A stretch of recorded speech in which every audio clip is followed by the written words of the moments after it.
everyone, welcome back to Eduvala 2.0. +2 business studies exam അടുത്തു തുടങ്ങി. 12-ാം തീയതിയാണ് നമ്മുടെ എക്സാം, 12th ഡിസംബർ. അന്നേരം കുറേ കുട്ടികൾ ഇപ്പോൾ പഠിക്കുന്നുണ്ട്, കുറേ കുട്ടികൾക്ക് സ്റ്റാറ്റി മാത്സ് ഒക്കെ പോർഷൻ എക്സാം ഉണ്ട്. അതുകൊണ്ട് തന്നെ ഈ ഒരു ടൈമിൽ നിങ്ങൾ നിർബന്ധമായും ഒഴിവാക്കാൻ പാടില്ലാത്ത, ഒരിക്കലും ഒഴിവാക്കാൻ പാടില്ല, പാസ് ആവേണ്ടവർ, ഡബിൾ പാസ് ആവേണ്ടവർ, A+ വേണ്ടവർ, ഫുൾ മാർക്ക് വേണ്ടവർ, അങ്ങനെ എല്ലാ കാറ്റഗറി കുട്ടികളും ഫുൾ ആയി പഠിക്കേണ്ട ഒരു 5 ക്വസ്റ്റ്യൻസ് ആണ് ഇന്ന് നമ്മൾ ഡിസ്കസ് ചെയ്യാൻ പോകുന്നത്. ദ 5 ക്വസ്റ്റ്യൻസ് ഷുഡ് നമ്മൾ എന്തായാലും മിസ് ചെയ്യാനേ പാടില്ല നിങ്ങൾ ഈ ചോദ്യങ്ങൾ. ഏതൊക്കെയാണ് ചോദ്യങ്ങൾ എന്ന് നോക്കാം. ആദ്യമായിട്ട് തന്നെ sources of recruitment sources internal ഉണ്ട്, എക്സ്റ്റേണൽ ഉണ്ട്. ഇന്റേണൽ സോഴ്സസ് എന്ന് പറയുമ്പോൾ ട്രാൻസ്ഫറും അതുപോലെ പ്രൊമോഷനാണ് വരിക. Transfer and promotion. ട്രാൻസ്ഫർ എന്ന് പറയുന്നത് രണ്ടും ഒരു movement of employees from one job to another. ഒരു ജോലിയിൽ നിന്ന് വേറൊരു ജോലിയിലേക്ക് എംപ്ലോയീസിനെ മാറ്റുന്നതാണ് ട്രാൻസ്ഫറും പ്രൊമോഷനും. അപ്പോൾ ഇന്റേണൽ സോഴ്സസ് ഓഫ് റിക്രൂട്ട്മെന്റ് നമുക്ക് രണ്ടും ഒരേപോലെയാണ് വരിക. പക്ഷേ ട്രാൻസ്ഫർ എന്ന് പറയുമ്പോൾ നമുക്ക് അവിടെ എന്ത് മാറുന്നില്ല, സ്റ്റാറ്റസോ റെസ്പോൺസിബിലിറ്റിയോ സാലറീസോ ഒന്നും തന്നെ മാറുന്നില്ല. അതൊരു ഹൊറിസോണ്ടൽ മൂവ്മെന്റ് ഓഫ് എംപ്ലോയീസ് ആണ്. എന്നാൽ പ്രൊമോഷൻ ആവട്ടെ അതൊരു വെർട്ടിക്കൽ മൂവ്മെന്റ് ആണ്. നമുക്ക് നല്ലൊരു സാലറിയും നല്ലൊരു സ്റ്റാറ്റസും എല്ലാം കിട്ടുന്നുണ്ട്. അതങ്ങനെ നിങ്ങൾ എഴുതുക. 2-3 സെന്റൻസ് മതിയാവും കേട്ടോ. പിന്നീട് എക്സ്റ്റേണൽ സോഴ്സ് ഓഫ് റിക്രൂട്ട്മെന്റ്, ഇതാണ് നന്നായി പഠിക്കേണ്ടത്. ചിലപ്പോൾ നമുക്ക് എക്സാമിന് 2 സോഴ്സസും കൂടി ഒരുമിച്ച് ചോദിക്കില്ല, എക്സ്റ്റേണൽ സോഴ്സസ് മാത്രമായിട്ട് നമുക്ക് ചോദിക്കാം.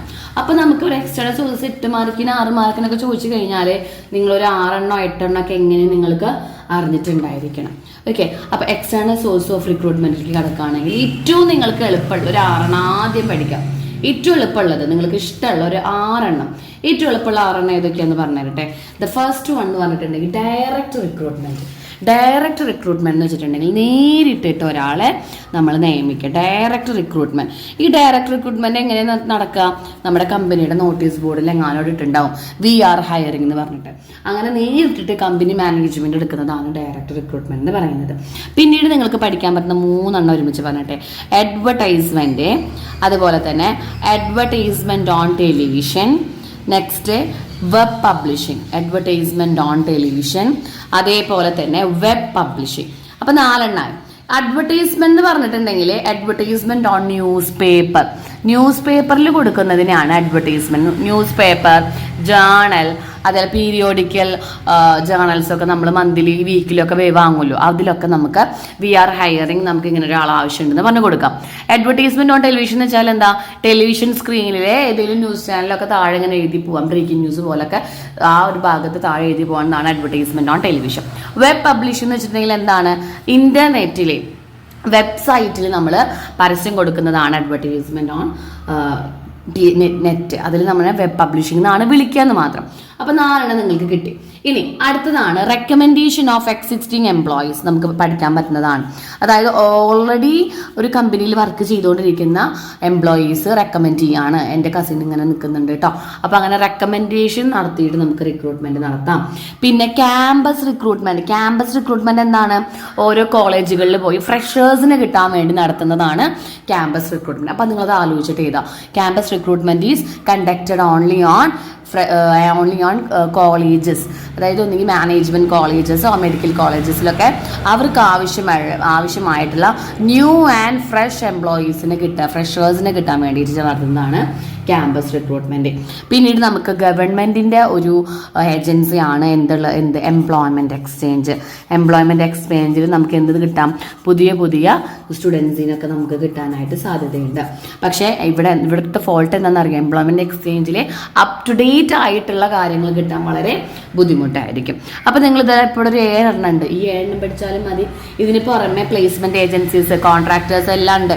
അത് എഴുതാം. പ്ലേസ്മെന്റ് ഏജൻസീസ് എന്ന് വെച്ചാൽ എന്താ, കുറേ ഏജൻസീസ് ഒരു ഫീസ് പോലൊക്കെ വെച്ചിട്ട് ഒരുപാട് അവസരങ്ങൾ ആൾക്കാർക്ക് പറഞ്ഞു കൊടുക്കുന്നുണ്ട്.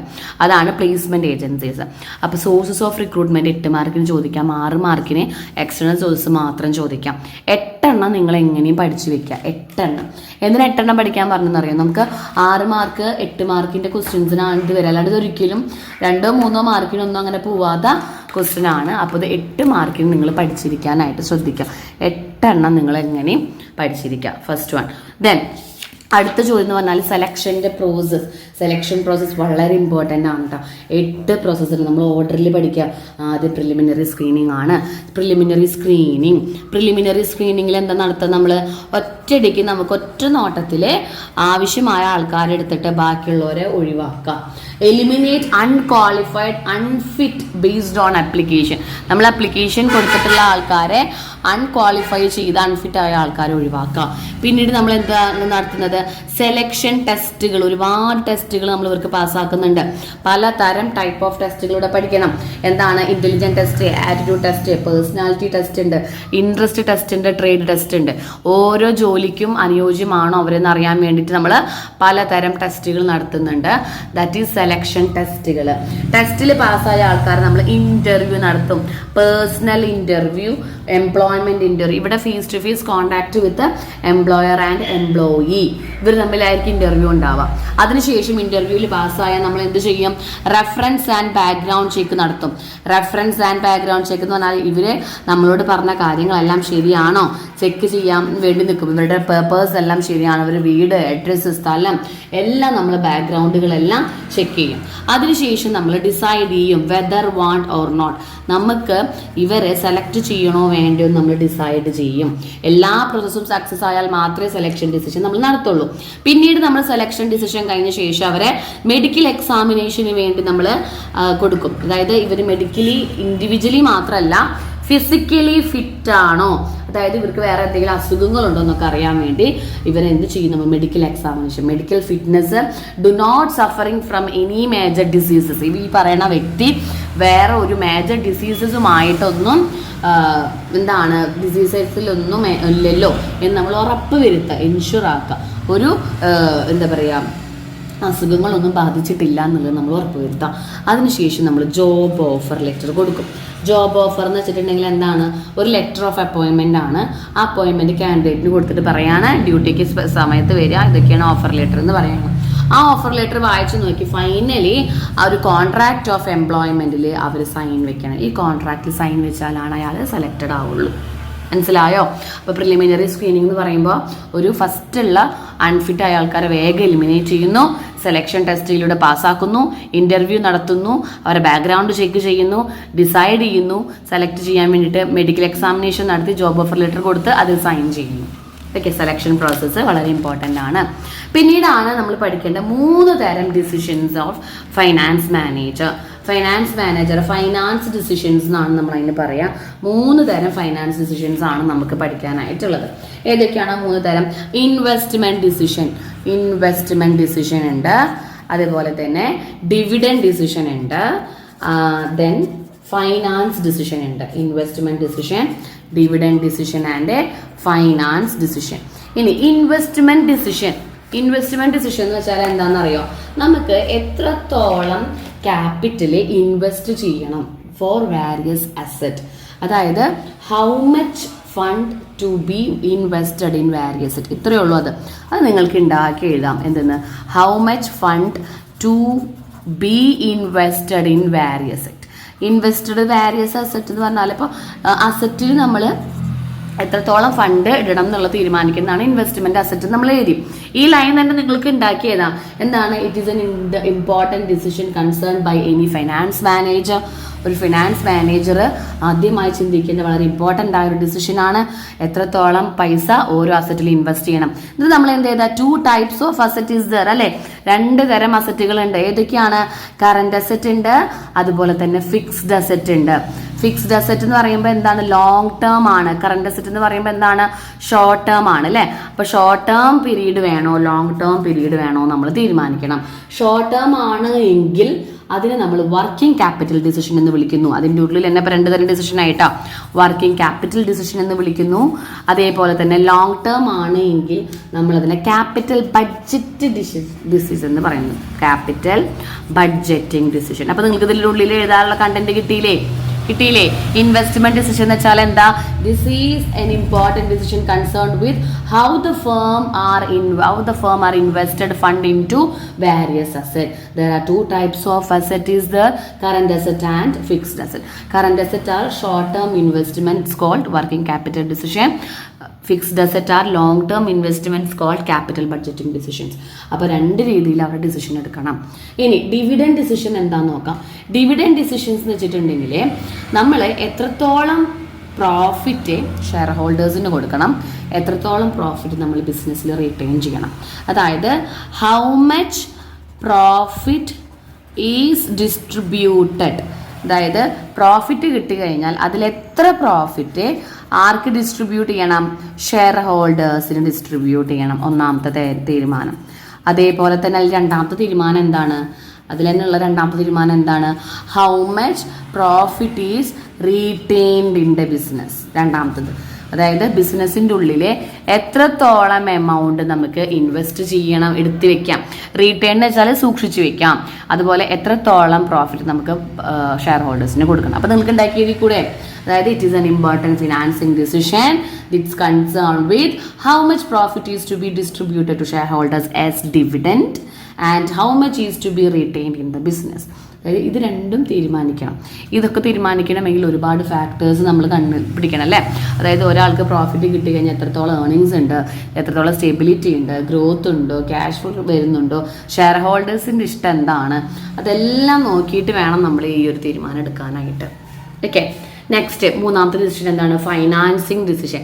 ഫൈനാൻസിങ് ഡിസിഷൻ എന്ന് വെച്ചിട്ടുണ്ടെങ്കിൽ how much funds to be raised from various sources. എല്ലാത്തിലും 2 തീരുമാനങ്ങൾ വരുന്നുണ്ട്. ഇവിടുത്തെ തീരുമാനം എന്താണ്? ഹൗ മച്ച് ഫണ്ട് ഈസ്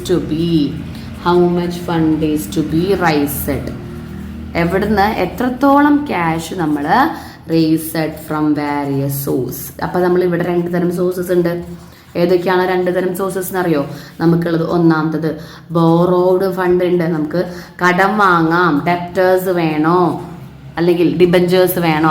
അടുത്തത് ഓൺഡ് ഫണ്ട്. ഓൺഡ് ഫണ്ട് എന്ന് വെച്ചാൽ ഇക്വിറ്റി ഷെയർസ് ഇഷ്യൂ ചെയ്യണോ അല്ലെങ്കിൽ പ്രിഫറൻസ് ഷെയർസ് വേണോ. അപ്പം ബോറോഡ് ഫണ്ട് വേണോ, ഓൺഡ് ഫണ്ട് വേണോ, അതാണ് നമ്മളിവിടെ തീരുമാനിക്കേണ്ടത്.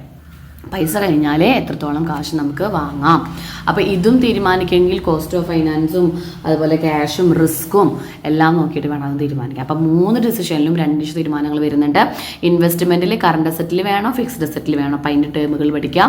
ഡിവിഡൻഡ് ഡിസിഷനിൽ ഡിവിഡൻഡ് എത്ര കൊടുക്കണം, എത്ര റിട്ടേൺ ചെയ്യണം. ഫൈനാൻസിൽ ബോറോഡ് ഫണ്ട് വേണോ, ഓൺഡ് ഫണ്ട് വേണോ. ഓക്കെ, ഇത് നമുക്കൊരു 3 മാർക്ക് 4 മാർക്കിനൊക്കെ പേരും വളരെ ഇമ്പോർട്ടൻ്റ് ആണ് കേട്ടോ. നെക്സ്റ്റ് ക്വസ്റ്റ്യനിലേക്ക് കടക്കാം. മെത്തേഡ്സ് ഓഫ് ട്രെയിനിങ് വളരെ ഇമ്പോർട്ടൻ്റ് തന്നെയാണ്. നമുക്ക് മെത്തേഡ്സ് പറയുമ്പോൾ ട്രെയിനിങ് മെത്തേഡ്സ് ആണ്. 2 രീതിയിൽ നമുക്ക് ട്രെയിനിങ് മെത്തേഡ്സ് വരുന്നുണ്ട്.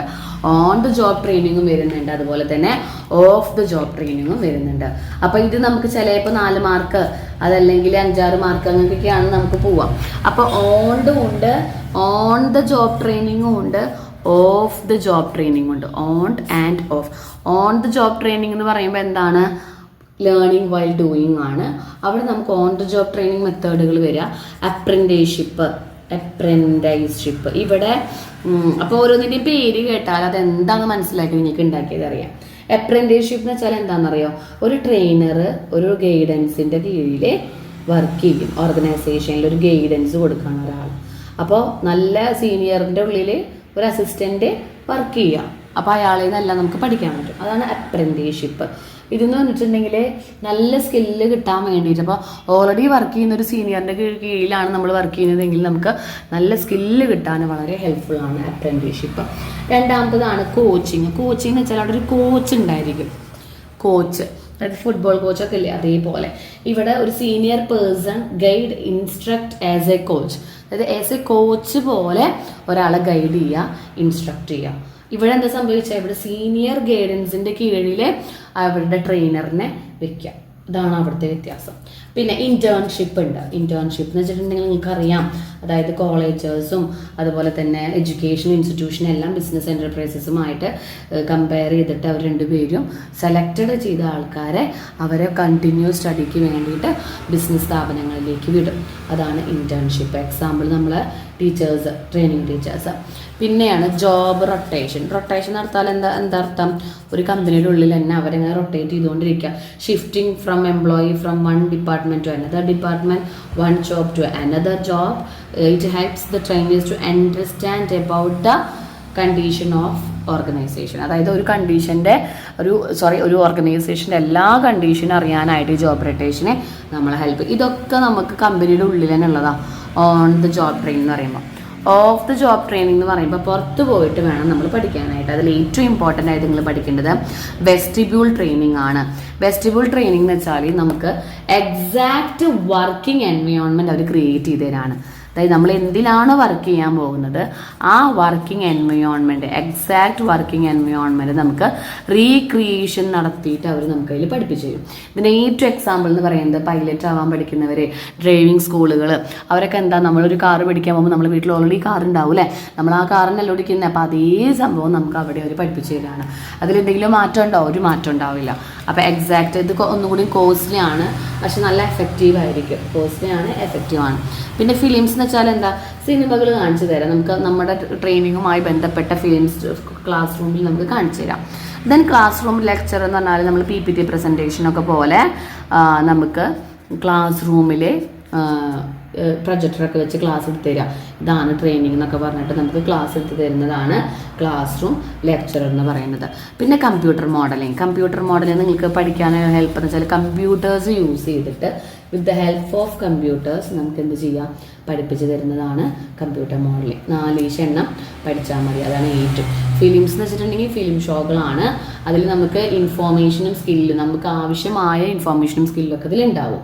ദെൻ ക്ലാസ് റൂം ലെക്ചർ എന്ന് പറഞ്ഞിട്ടുണ്ടെങ്കിൽ നമ്മുടെ എന്തെങ്കിലും എന്താ പറയുക പ്രൊസീജിയേഴ്സും എല്ലാം നമുക്ക് വിഷ്വൽ മെത്തേഡ് വഴിയാണ് class room lecture. Visual method എന്ന് വെച്ചാൽ നമുക്ക് ഡയറക്റ്റ് പ്രൊജക്ടറൊക്കെ വെച്ചിട്ട് കാണുന്ന രീതിയിലാണ് പറയാം. കമ്പ്യൂട്ടർ മോഡലിംഗ് എന്ന് പറയുമ്പോൾ എന്താണ്, computer with the help of computer പ്രോഗ്രാംസിലൂടെ നമുക്ക് എന്ത് ചെയ്യുന്നു, പഠിപ്പിച്ചു തരാം. ഓക്കെ, മെത്തേഡ്സ് ഓഫ് ട്രെയിനിങ് പഠിക്കണം. അടുത്തത് എലമെൻറ്റ്സ് ഓഫ് കമ്മ്യൂണിക്കേഷൻ, വളരെ ഇമ്പോർട്ടൻ്റ് ആണ്. കമ്മ്യൂണിക്കേഷൻ്റെ എലമെൻറ്റ്സ് വരാറുണ്ട്. അത് ചിലപ്പോൾ മാച്ച് ദ ഫോളോയിങ് കഴിഞ്ഞ വർഷം തോന്നുന്നു മാച്ച് ദ ഫോളോയിങ് ആണ് വന്നിരുന്നത് 5 മാർക്കിന് എലമെൻറ്റ്സ് ഓഫ് കമ്മ്യൂണിക്കേഷൻ. അപ്പോൾ എലമെൻറ്റ്സ് ഓഫ് കമ്മ്യൂണിക്കേഷൻ ചോദിക്കുന്നത് ഏറ്റവും എളുപ്പമാണ്, പഠിക്കാനും സുഖമാണ്. നിങ്ങൾ എന്ത് ചെയ്യണം, ഒരു ഫ്ലോ ചാർട്ട് നമ്മൾ വരച്ച് വയ്ക്കുക. സെൻറ്റർ ഉണ്ട്. സെൻറ്റർ എന്ന് പറയുന്നത് ആരാണ്?